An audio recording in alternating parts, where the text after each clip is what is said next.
Hello everyone and welcome back to Abundantly Minimal. My name is Sarah and today is our third video in our 7 Days of Simple series that we're using to close out 2021 and have a great start for 2022. And today we are talking about a fun Use It Up challenge. It's the perfect time to implement this now that we've just got a few days left, and it sets you up for a solid foundation and saves money and saves space. It's really a win-win-win. What is a Use It Up challenge? Quite simply, it is a chance for you to use up different consumable items that you have that may have accumulated for whatever reason. Sometimes this happens because we're buying extra of certain items during the holiday season. Maybe during the past year, you were trying out some new products that didn't end up working for you, or you didn't get around to giving a proper test to. Maybe you received some extra gifts that are consumable items and you haven't actually kind of processed them or started implementing them in your life. Whatever the circumstances, a Use It Up challenge can be really helpful in reducing the bulk of these items, working through things, and you don't have to purchase new items while you're using up what you already have. And it also prevents waste. Just so many good reasons. If you're wondering what type of items you should try to use up, I have 7 different ideas. So you can either pick 1 or 2 of these that resonate with you most, or you can dabble a little bit with all 7, or whichever ones are applicable to your life. And when you're going through these different things, it's important to use it or try it so then you can make an informed decision. Either you'll use something and you'll enjoy using it, or at least it's not bad, so you'll use it up and then get it out of your space. If you're trying something for the first time, it's possible you may not actually like it that much, or it may not meet your expectations, in which case that has suddenly become a lot easier to let go of, or maybe you look for an alternative use of the product. I will say the only items that we probably don't want to try to use up are things that are still unopened and new and totally fine, but you really don't think are going to work for you. In that case, I wouldn't actually open it and instead actually just try to donate that directly. So if you've got unopened food items you don't think you're realistically going to eat, you can donate those to food pantries or other organizations that might be collecting it in your area. Likewise, if you have some unopened body care products or makeup, those could be sent to women's shelters. You get the idea. If you've got certain things that you're not necessarily in need of that are still unopened, why not donate those and just remove them from your space and help someone else in the process? That all being said, here are the 7 different types that you may consider. A great starting point is a fridge or freezer clean out.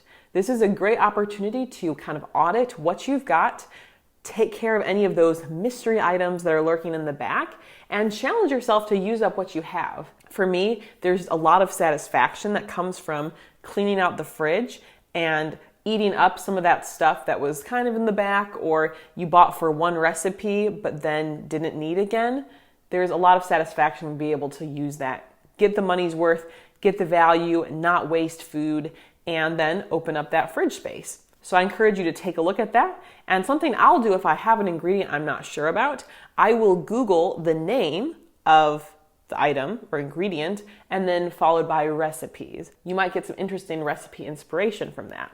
Likewise, a lot of brands will have recipes for how you use their products on their website. So if you've got a specific product that you're not sure about, look it up and see if you can find some inspiration that way. Ideally, not needing to purchase anything new.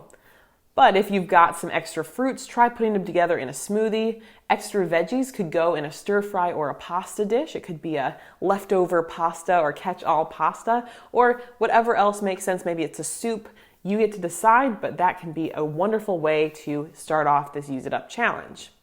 If you want to continue with a food setup, go for pantry items. They might not have as short of a shelf life, but they still can be cluttered and there can still be a lot, especially if we've had these items for a long time. Work through those pantry items and try them out in recipes, maybe even using them up with some of your other fridge or freezer items. Earlier in the video, I mentioned that body care or makeup products can be great. If you have some random spa products or things that you're not quite sure if they work, give them a try. These aren't necessarily products you can use up completely right away, but we can still make an impact in our space and have a better understanding of what these things are.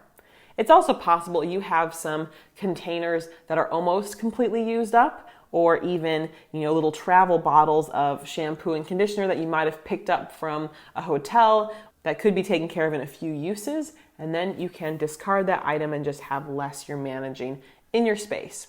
So give it a look, maybe do some fresh organization as you work through what you've got, get a sense of what you have, discard what is no longer relevant, take a look at those dates if there's expiration dates on these, or with any of the food stuff as well that applies, and kind of work through it that way.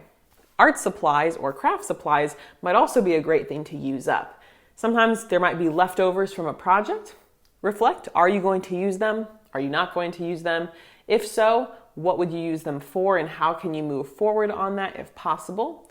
It's obviously up to you and very dependent upon the supplies that you have, but looking at that kind of stuff can make it easier for you to have the most optimal crafting space or experience going forward. Another idea is any unfinished home projects that you have.